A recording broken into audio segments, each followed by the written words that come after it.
1 minute. 1 minute. 1 minute.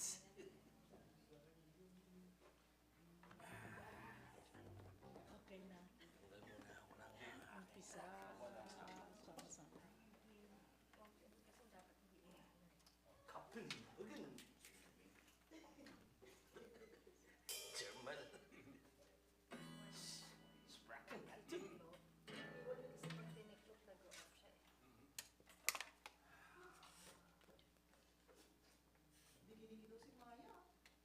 I know. Nag-iinit ako.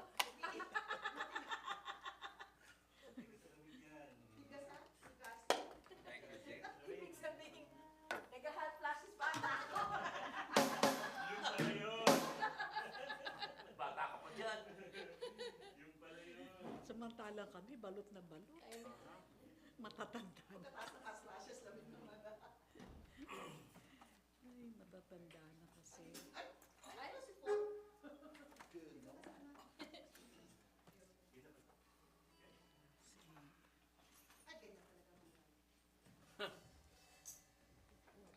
Good morning po at maligayang bagong taon sa inyo. Salamat po sa inyong pagdalaw ngayong umaga sa ating pananambahan sa Sambang Tagalog ng Crossroads Community Church dito po sa Pomona, California. We welcome yung po mga kasama natin sumasamba doon sa internet and nandito live in person. So manalangin po muna tayo. Panginoon, salamat sa taon na ito na ibinigay mo sa amin. Sasalubungin namin ito na may pananabik sapagkat na makikita po namin ang pagbibiyaya mo sa amin itong mga darating na araw. Inaasahan po namin ang iyong pagbibigay ng biyaya sa amin sapagkat nananatili kang matapat sa amin sa iyong mga anak at ang iyong pagmamahal ay hindi nagmamaliw. Salamat Panginoon. Samahan mo po kami ngayong umaga sa aming pananambahan. Nawa Panginoon ay maibigay namin ang aming taus-pusong pagpupuri sa iyo. Panginoon, maibaba at maiwanan namin ang mga bagay na nagbibigay sa amin ng kasamaan ng loob o kapaitan, Panginoon. At nawa, Panginoon, ay mapuspos kami ng kagalakan at kapayapaan na sa iyo lamang nanggagaling at sa aming relasyon sa iyo. Salamat po sa pangalan ni Jesus. Amen. Amen. Amen. Amen. Amen. Sama-sama tayo magpuri sa Panginoon.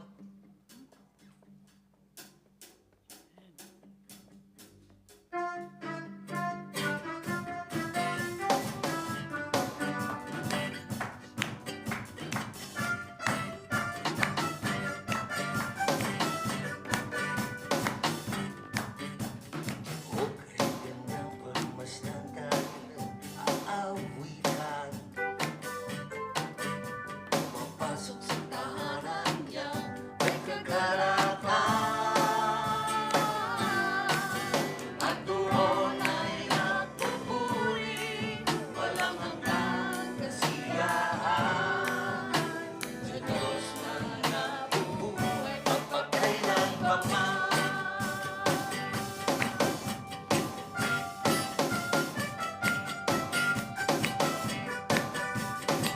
Okay, ganda.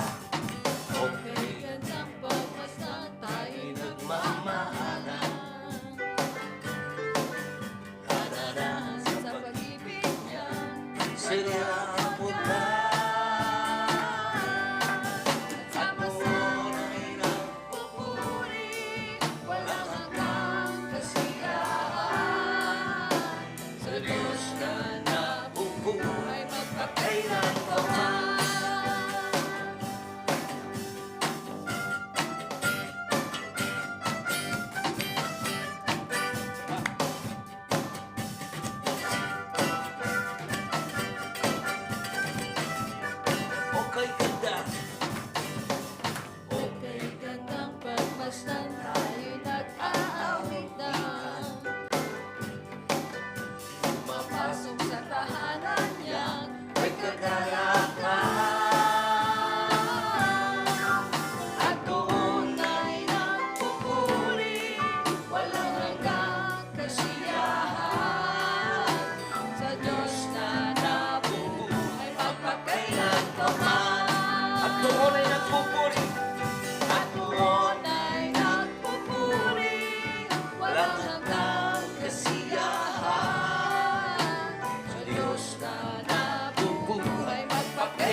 Sa Diyos na nabubuhay.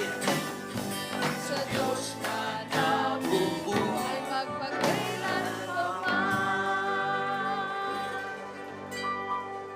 Amen. Tataas natin ang Panginoon. Year 2025, siya ang nagbibigay ng pag-asa sa atin. Amen. Amen.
pag naririnig mo yun, ano? Amen. Amen. Amen. Magandang umaga po. Magandang At umaga po, Pastor. tayo, salamat kapatid at tumutugon ka. Ikaw na. Ikaw lamang. Praise God. Ano? Ipagpapatuloy po natin ngayon yung ating pag-aaral sa mga gawa. Ando na po tayo sa mga huling yugto na kabanata. 2 na lamang po. At tayo ay makakatapos na ulit. Alright.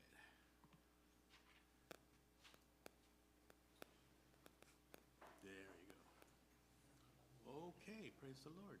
So, mangyari po lamang na tumayo tayong lahat at basahin natin ang verse 23 ng chapter 27 ng Acts. Sabay-sabay po tayo. Nagpakita sa akin kagabi ang isang anghel ng Diyos, ang Diyos na magmamayari sa akin at siya kong pinaglilingkuran. Sinabi niya sa akin, huwag kang matakot, Pablo. Dapat kang humarap sa emperador. Alang-alang sa iyo'y ililigtas ng Diyos ang lahat ng mga kasama mong naglalakbay. Kaya tibayan ninyo ang inyong loob, mga kasama. Nananalig ako sa Diyos na mangyayari ang lahat ayon sa sinabi niya sa akin. Kaya lamang mapapadpad tayo sa isang pulo. Salamat sa Diyos, sa Panginoon, sa pagkakabasa ng kanyang banal na teksto. Maaari na po kayong upong muli. Alam niyo, nung nililigawan ko po ang asawa ko ay nasasabi ko yun. Nagpakita sa akin kagabi ang isang anghel ng Diyos. Ayan. Pero, nasasabi ko sa sarili ko, kaya tibayan mo ang iyong loob. Dahil parang wala kang pag-asa. Amen. Alam nyo, ang first 20 verses po ng chapters 27 ay nagsasaad po sa atin ng paglalakbay ni Apostol Pablo papuntang Roma. Kailan po ba ito nangyari? Ito po ay nangyari sa 59 AD at nagtagal si Pablo ng 2 taon sa Caesarea. Di ba natatandaan natin na siya ay humarap kay Festus, humarap siya kay Felix, tapos laging gusto niyang i-exercise ang kanyang karapatan bilang isang mamamayan na Romano na humarap sa emperador. Kaya nagtagal siya ng 2 taon bago siya pupunta sa Roma. So, sa kanyang pagpunta ng Roma, si Pablo, ang mga pangunahing karakter na makikita natin dito ay si Pablo at mga 126 na bilanggo. Makikita natin na si Julio, siya ay isang kapitan ng hukbong Romano na tinatawag na batalyon ng emperador. Ibig sabihin si Julio ay isang centurion. Ang centurion hindi po malaki sinturon. Centurion ay ibig sabihin tagapamahala siya sa 100 na mga kawal. At bilang isang batalyon ng emperador, siya po ay parang special forces na connected po siya at ang detachment po niya ay mismo sa emperador. Para siyang presidential guard, ika nga. So mataas ang ranggo nitong si Julio at siya ang ginawang tagapamahala ng pagdala kay Pablo sa Roma. So makikita natin ang mga centurion medyo matataas ang pagiging professional ang attitude ng mga ito, di po ba? Natatandaan nyo ng yung isang centurion ay humingi ng tulong kay sa Panginoong Jesus dahil may sakit ang kanyang anak. Di ba? Sabi niya, sabi niya, kailangan pumunta si Jesus para yung kanyang anak, pinasugo niya. Pero sabi ng centurion, alam niyo, ako po ay isang under authority na tao. Sabihin niyo lang at mangyayari ang sinabi niyo. manghang-mangha doon ang Panginoon. Sabi niya, wow, dakila ang pananampalataya nito sa Israel. Makikita natin, matataas po ang professionalism natin. Nung pumunta siya sa bahay nitong si Pedro naman, no? Pumunta siya sa bahay ni, sino ba yung buong mag-anak tumanggap sa Panginoon. Talagang nakikita natin professional din ang pagtanggap at pakikisalamuha ng centurion sa mga tao. So, sino po ang kasama ni Pablo doon? Si Aristarchus na isang taga-Macedonia na nagmula sa Thessalonica. Kung natatandaan nyo, si Aristarchus, nakasalamuhan natin siya sa Acts 19, noong pong si Pablo ay nandoon sa Greece. Di po ba, pinagbintangan siya na nasisira ang hanap buhay, na gumagawa ng mga pilak na bagay na santo, at nakakasira siya sa negosyo. Si Aristarchus po ang kasama niyang tumulong kay Pablo upang makalabas po siya at makaalis doon sa sitwasyon na yon. At siyempre, ang isa pa niyang kasama ay si Lucas. Ang sabi niya, pagkaka-impression lang natin na si Lucas dahil nga siya ang sumulat ng mga gawa at saka sinabi niya, sumakay kami. So, basically, sinasama niya sarili niya na pasama siya kay Apostol Pablo nung pupunta na po sila sa Roma. So makikita po natin sa ating mapa na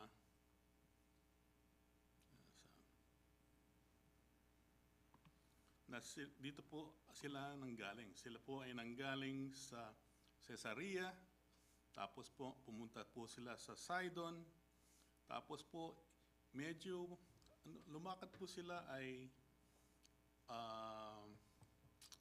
Augusto na po nagsimula ang kanilang paglalakbay. So medyo going on fall na po ang panahon. At sila ay lumigid po sa Cyprus at sabi na nagpunta sila, kumubli sila sa Cyprus at dumaan sila sa tapat ng Cilicia at Pamphylia. Tapos dumating sila sa Myra. Saan ba yung Myra? Yun. Dumating sila sa Myra at isang lungsod ng Lycia.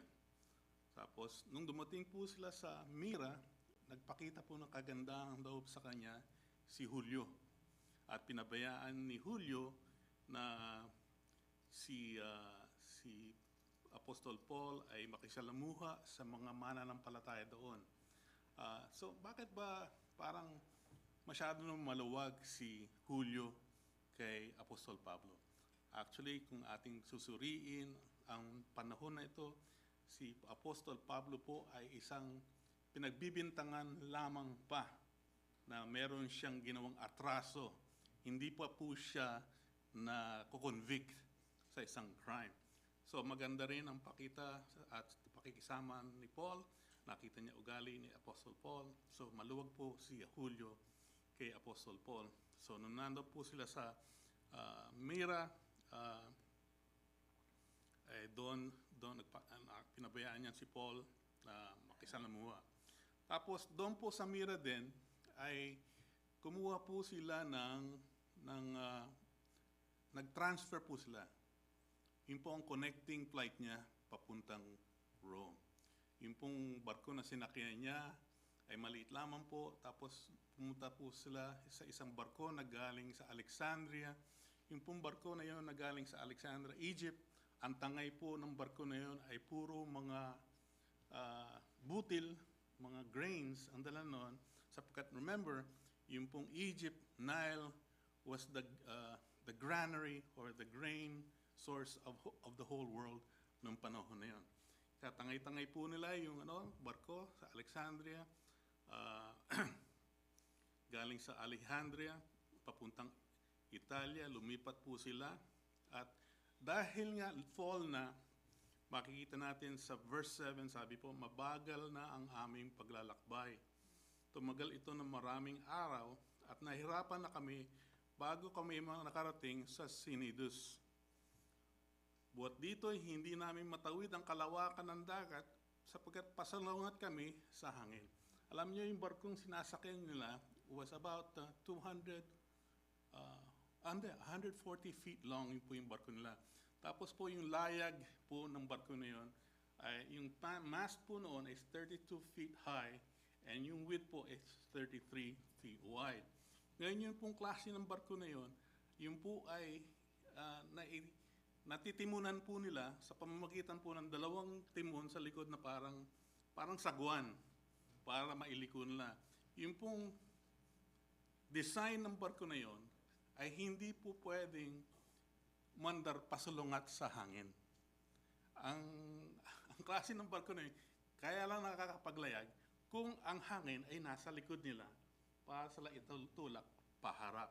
So kaya nga, ay pasalungat sila sa hangin. Kaya ginawa nila, nagpunta po sila dito sa panig ng Crete at nagkuble sa hangin sa tapat ng may tinatawag pong island doon na Salmone. Okay? At ang ginawa nila dahil nga may hangin na namaybay sila sa tabi hanggang marating nila ang tinatawag na mabuting daan.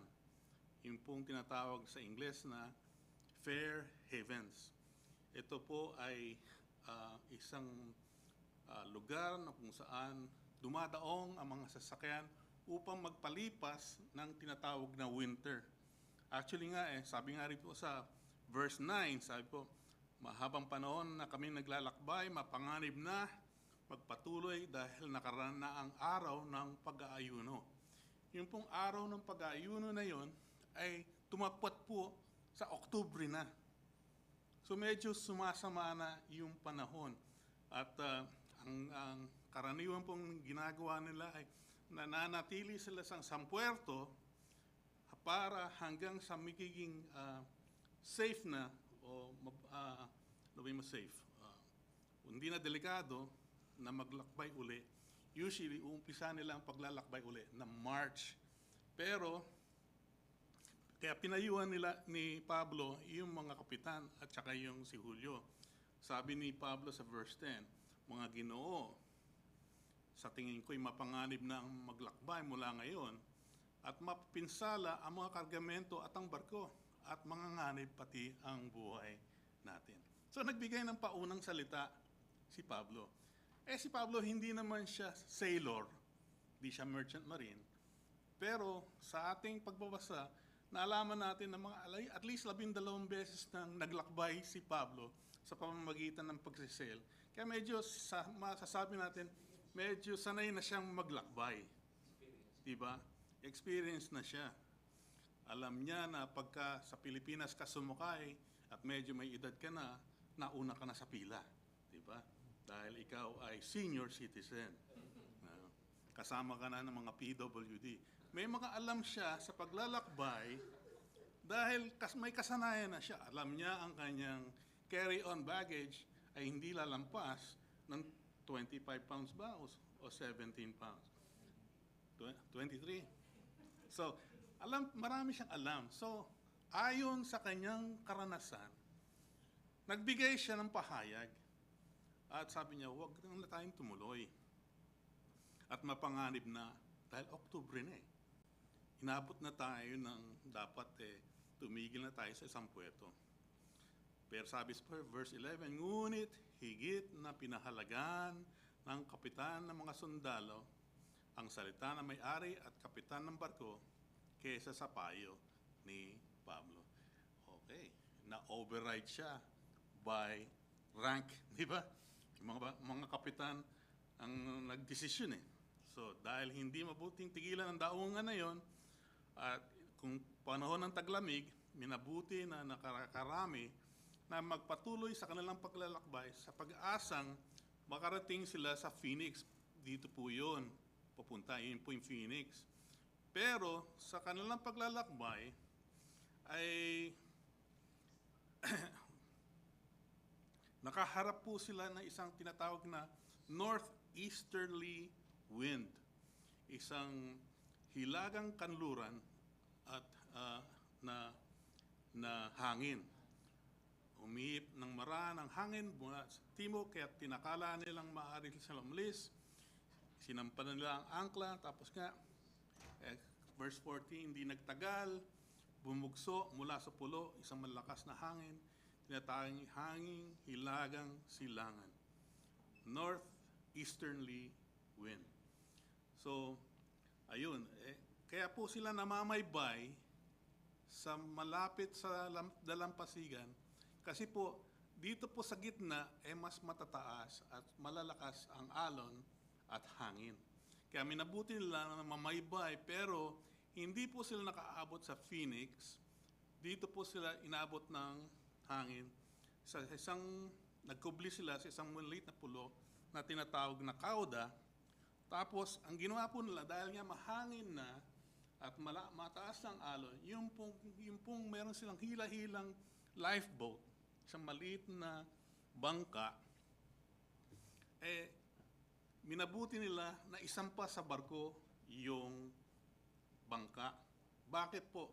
Kasi pagka umahangin, pagka umaalon, maaaring bumangga yung bangka doon sa barko at maging sanhipa na magkakaroon ng damage yung kanilang sinasakyan. So, nung maisampa na nila yung bangka, tinalian nila ng malalaking lubid ang barko. Bakit nila tinalian ng lubid ang barko? Kasi po, dahil nga po yung maalon, ginawa nila, binigyan nila ng big kiss. Ano ba yung big kiss? Parang, ano? Landing. Lashing, okay. Okay. Parang sinusuot ng babae para maging sexy. Okay. Girdle.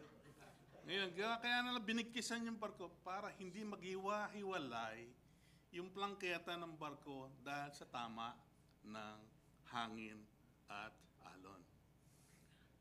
Wow, dami nangyayari, no? Busy-busy ang kanilang paglalakbay. Gawa lang na hindi nila pinakinggan si Apostol Paul. Patuloy na lumukas ang bagyo, sabi po sa verse 18, kaya't kinabukasan, sinimulan nilang itapon sa dagat ang mga kargamento.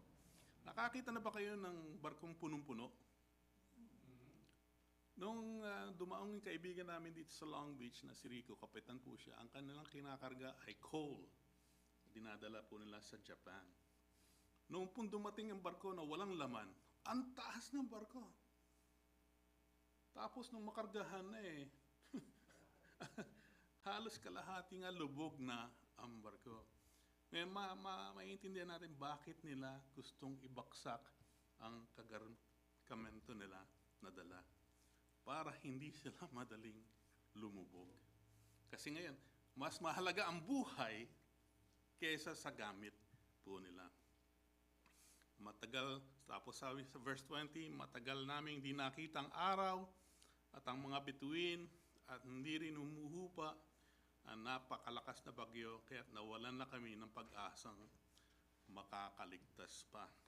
Makikita po natin ito po yung mas simple na picture kung saan sila naglakbay at nakaranas naman tayong gano'n, no? Tulad ng mga ilang araw na natin halos hindi nakikita ang araw, di ba? Dahil mataas po ang tinatawag na marine layer dito sa atin sa California na halos paggising mo sa umaga hanggang hapon, parang pareho rin ang itsura ng araw sa labas, ano? At malamig. So, ito pa isang picture, no? Yan. Doon silang daan, doon sila, sa may Cauda po sila nasadsad. So, medyo nalampasan na po natin yan. Okay. So, yun po ang paglalakbay ni Apostol Paul. So, ang tagal na nila hindi nakikita ang araw, hindi nila nakikita ang bituin. Ano ibig sabihin noon sa isang manlalayag? Pag wala kang araw, wala kang bituin, wala kang alam kung saan ang position mo. Di ba? Ginagamit nila sa paglalakbay, navigationally, yung araw at mga bituin. Si Pastor Vic, nakakalkula niya yun. Pagtingin niya sa bituin kung nasaan sila. Ang galing nila eh. Pero ito nga po, dumating na tayo sa 21, makikita natin na nagpakita ang anghel ng Diyos. Sabi po, dahil matagal nang hindi kumakain ang mga nasa barko, tumayo si Pablo at nagsalita. Bakit di kumakain ng mga tao? Exactly. Nakaranas na ba kayong maging sisik? Hindi naman tatagal sa loob ng tiyan nyo yung kinain nyo. Dahil gumaganon-ganon yung dagat sa harap mo, medyo nasusuka ka dahil lahat ng tenga mo gumaganon din sa loob ng tenga mo, nakakahilo. So sabi ni Pablo, mga kasama ko, nakinig lamang kayo sa akin. At di tayo umalis sa Crete. Oh, I told you so. I told you. Parang nakakainis siya, no? Pero pinaalala lamang niya na hindi kayo nakinig sa ating payo. Hindi sana natin inabot ang ganitong pinsala. Ito ngayon ang payo ko. Lakasin ninyo ang inyong loob sapagkat walang mamamatay isa man sa inyo. Kaya nga lamang mawawasak ang barko. Nagpakita sa akin kagabi ang isang anghel ng Diyos, ang Diyos na nagmamay-ari sa akin, at siya kong pinaglilingkuran. Sinabi niya sa akin, huwag kang matakot, Pablo. Dapat kang humarap sa emperador. Alang-alang sa iyo'y ililigtas ng Diyos ang lahat ng mga kasama mong naglalakbay. Tayo ba kung may gano'n at nabigyan tayo ng ganyang pangitain o informasyon ng Panginoon, meron kaya tayong lakas na loob para sabihin, huwag kayong mabahala. Sa kabila ng unos, sa kabila ng mga masasamang pangyayari, huwag kang mabahala. Pero siya ay buong lakas ng loob na sinabi niya, at nag-identify siya, sabi niya, ang Diyos na nagmamay-ari sa akin, ay siya kong pinaglilingkuran. Wow. So meron siyang very strong identification kung sino siya at kung bakit siya gumagawa ng ganoon at kung ano ang pakay o purpose ng Diyos sa kanya. Sinabi niya sa akin, huwag kayong matakot, dapat kang humarap sa emperador, alang-alang sa iyo'y ililigtas ng Diyos ang lahat ng mga kasama mong nanglalakbay.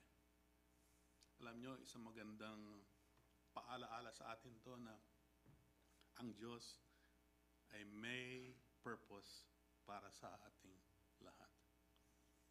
At kung di pa tapos ang purpose natin, ay hindi pa tayo handang kunin ng Panginoon.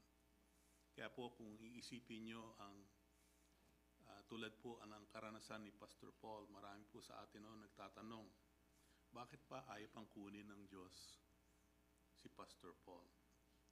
At Diyos lamang ang nakakaalam kung ano ang pakay niya, kung bakit pinatagal niya ng ganoon, at bago niya kinuha si Apostol Paul. Pero sigurado po ako na sa susunod pang mga panahon, lalabas yung pakay na yon ng Panginoon. Kasi po nangyari na sa amin yung bakit kami dumanas ng ganitong paghihirap, yun ang pakay ng Panginoon sa amin. So, kaya tibayan ninyo ang inyong loob, mga kasama, nananalig ako sa Diyos na mangyayari ang lahat ayon sa sinabi niya sa akin. Wow!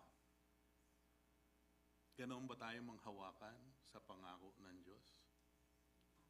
Masasabi ba natin, His will be eked out in me?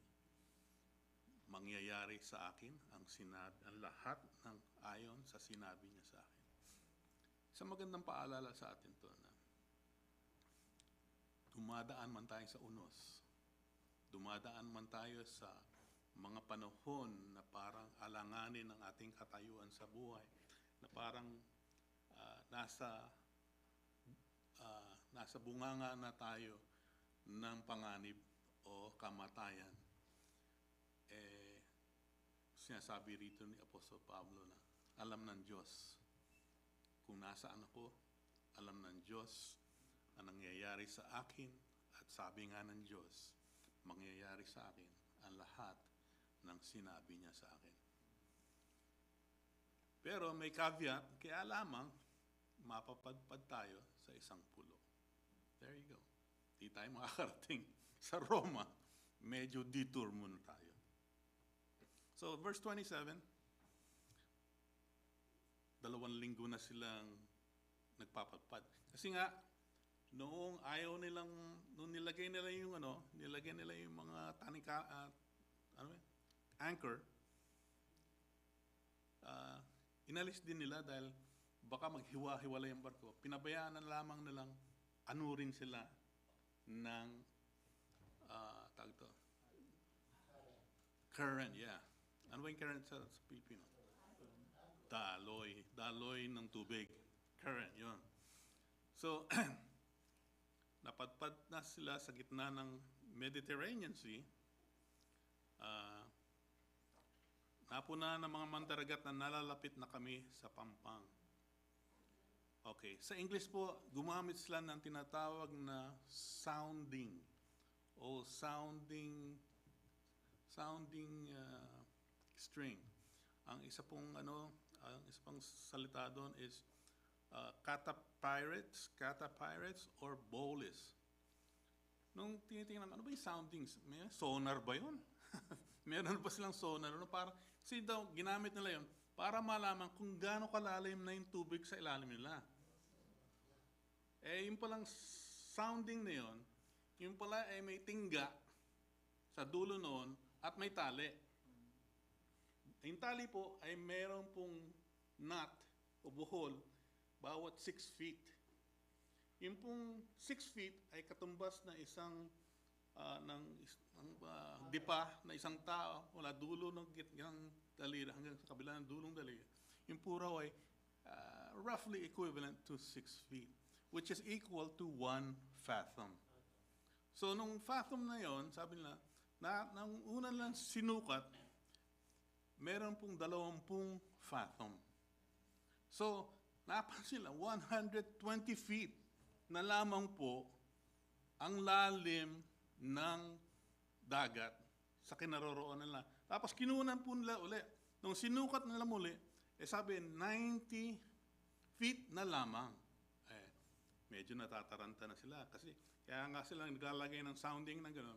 Kasi gusto nilang makita kung either bato o buhangin ang kanilang sasadsaran. Kasi meron din palang ano yun, parang nakaka-ukit sila ng kung ano yung nandun sa ilalim. Tapos pagtingin na, may buhangin. Pagka may buhangin, natatakot po sila na masadsad sila ron dahil maiipit sila ron. Pero kung bato, makakatigil sila ron, medyo stable yung paglalandingan nila. So, sa takot na sumadsad sa batuhan, inihulog nila ang 4 na angkla sa hulihan ng barko. Ito, binaba na uli nila ang angkla at pinanalangin mag-umaga na sana. Natuto na silang manalangin. Yung maganda rito pagka medyo alanganin ng panahon natin natututo tayong manalangin. Tinangka ng mga mandaragat na tumakas mula sa barko kaya't binaba nila sa tubig ang baka. Masama ang tangka nila ngayon kasi gusto nilang iligtas ang kanilang sarili. At kunwari maghuhulog ng angkla sa unahan ng barko, pero nakita kaagad sila ni Apostol Pablo. Sinabi ni Pablo sa kapitan at sa mga sundalo, kapag hindi na natili sa barko ang mga taong yan, hindi kayo makakaligtas. Kaya nilagot ng mga kawalang lubid ng bangka at hinayaan itong mahulog. Bakit kailangan naroroon yung mga sailor? Kasi silang may nakakaalam kung paano isuhetuhin o ayusin ang lahat ng kagamitan ng barko, right? Pag naiwan lahat yung mga taong hindi naman talaga yun ang trabaho, panic na lang sila.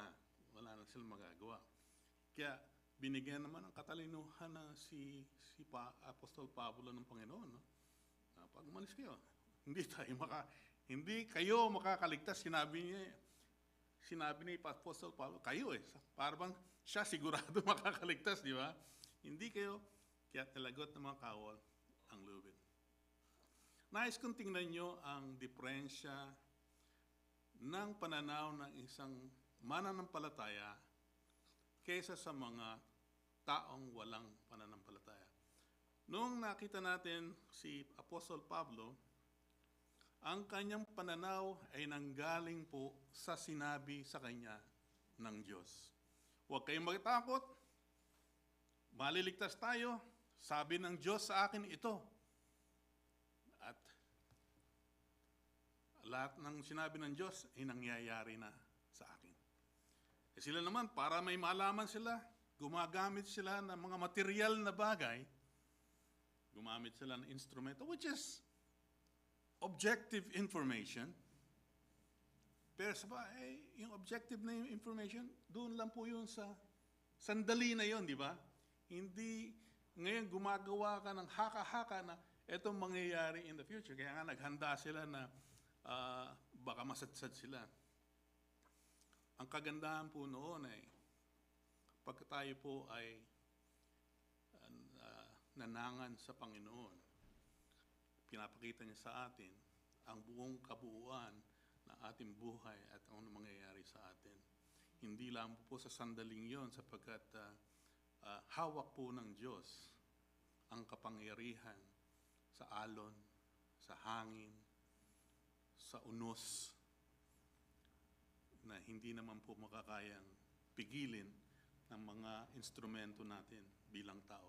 Maganda ang tao dahil matalino tayo, nakakagawa tayo ng mga, hindi po masama magkaroon ng mga informasyon na ganoon, tulad na pagkuha ng blood pressure, blood sugar. Maganda yun para ma-anticipate po natin nangyari. Pero mas higit ang kapangyarihan ng salita ng Diyos sa ating buhay. So, eto na. Nang mag-uumaga na, silang lahat ay hinimok ni Pablo upang kumain. 14 na araw na ngayong hindi kayo kumakain dahil sa pagkabalisa at paghihintay. Diba? Hindi mo kakain, hindi mo katulog. Diba? Ewan ko kung tinighawat sila sa pagkakataon yan. Pero hindi nga sila kumakain. Ano? Sabi, kumain na kayo. Very fatherly ang kanyang pagkalinga sa kanya.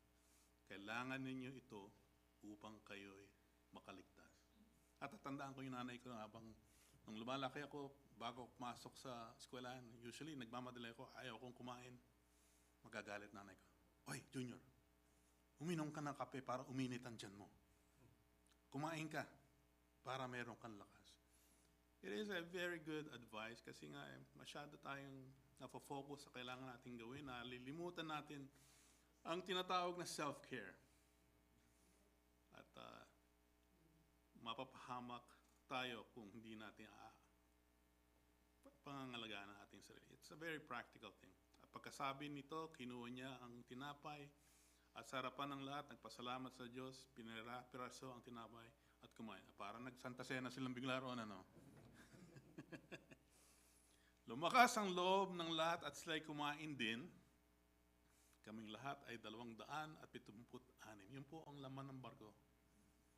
267. Malaking barko, di ba? Yeah. Nang mabusog sila, tinapon nila sa dagat ang kargong trigo upang gumaang ang barko. Again, meron pa silang mga bagay na nagpapabigat sa barko at binabaksak sila. Siyempre, pag mababa ang barko, pag sadsad, mas madaling sumadsad yun, di ba? Kaya pagka tinapon nila, tataas uli ang barko, medyo makakalapit pa sila sa mas mababaw na pangpang kahit na masira na ang barko. Okay. At yun na. By sight lang ang kanilang pag-navigate, di ba? Nang umaga na, nakatanaw sila ng lupa. Wala pang radar noon, ano? Ngunit hindi nila kung anong lugar iyon. Ayun. Kasi wala silang navigation, hindi nila malaman ang kanilang position geographically. They don't know where they are.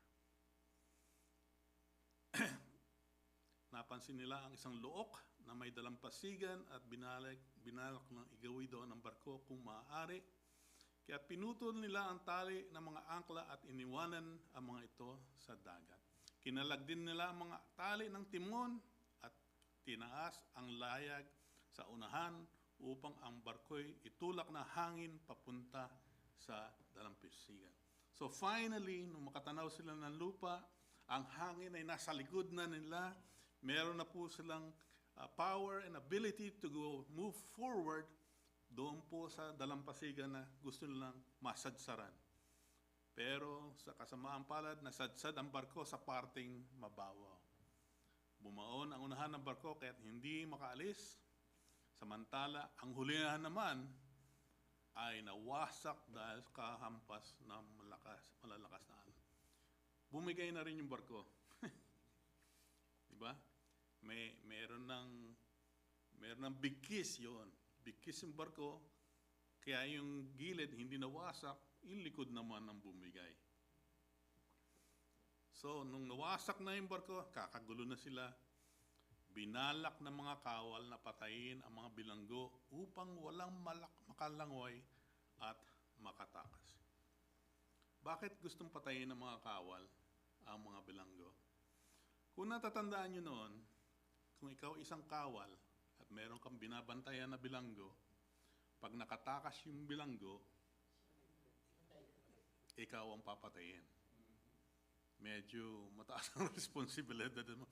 Natatandaan nyo nun, di ba? Nung lumindol na andun sa si Pablo at si Silas, nakakulong sila eh.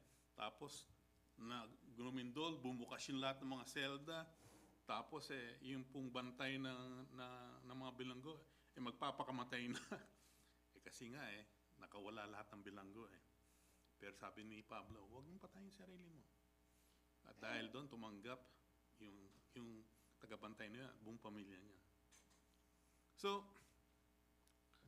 nakikita natin ang providential care ng Panginoon dito sa verse 43. Subalit nais ng kapitan ng mga kawal na iligtas si Pablo. Dahil sa pagmamalasakit ni Julio kay Pablo, naligtas ang iba pang mga bilanggo dahil kay Pablo. Sino may gawa nun? Ang Panginoon. Di ba? Sabi niya, maliligtas tayong lahat. Pero mababalaho tayo sa isang pulo. Kaya pinagbawalan nito ang mga kawal. Sa halip, pinatalaw niya sa tubig ang lahat ng marunong lumungoy upang makarating sa pangpang. Ang iba'y inutusan niyang sumunod na nakahawak sa mga tabla o piraso ng barko. Ito yung mga hindi marunong lumangoy. Pinahawak sila sa tabla, parang daga, palutang-lutang.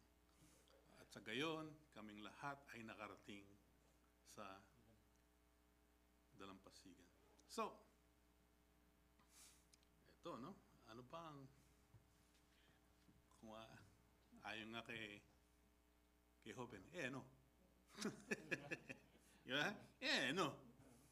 Ang paglalapat ng aralan nito sa ating ngayon, ano ba yung application nito? Well, unang-una po, makikita natin na walang lugar na hindi naroroon ang Diyos. There isn't a place where God isn't.